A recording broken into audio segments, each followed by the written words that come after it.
2 minutes pour comprendre, y a-t-il des aliments à éviter pour garder nos reins en bonne santé? Alors je suis avec le professeur Gilbert Deray. Gilbert Deray, vous êtes néphrologue, vous êtes aussi l'auteur des pouvoirs extraordinaires du rein. Bien manger pour sauvegarder ses reins, qu'est-ce qu'on mange? Et si on élargissait le débat?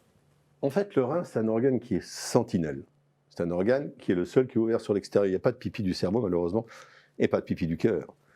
Et donc, si vous vous occupez bien de vos reins, en fait, c'est comme si vous vous occupiez bien de l'ensemble de votre corps, de votre cerveau, de votre cœur.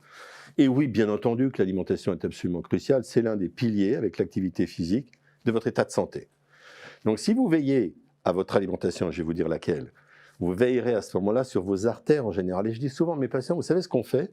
C'est pas simplement pour vos reins, en fait. Si vous protégez vos reins, vous protégez votre cœur, vous protégez votre cerveau. Et je leur dis même, écoutez, si vous avez une maladie génétique, par exemple, je ne peux rien contre votre maladie génétique. Mais avec ce qu'on va faire, on va protéger tout le reste de votre corps.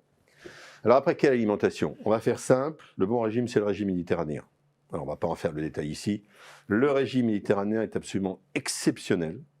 Et il permet de protéger contre l'Alzheimer, l'infarctus du myocarde, certains cancers, l'insuffisance rénale, les coliques néphrétiques, les infections urinaires. Mettez-vous tous au régime méditerranéen. Je voudrais vous ajouter qu'il y a un élément de notre alimentation qui est un drame, c'est le sel. Nous vivons dans un monde qui est submergé de sel. La recommandation de l'OMS, c'est 5 grammes par jour. On en mange en France à peu près 10, en moyenne. Vous en avez, moi, quand j'étais étudiant, j'en mangeais 15 à 20 grammes. Donc, éliminez les salières de votre table et ne mettez plus de sel quand vous cuisinez, mettez des épices à la place. Et enfin, une dernière chose, attention, en quantité de protéines, si vous avez les reins malades, 0,8 grammes kilo au jour de protéines si vos reins sont déjà abîmés.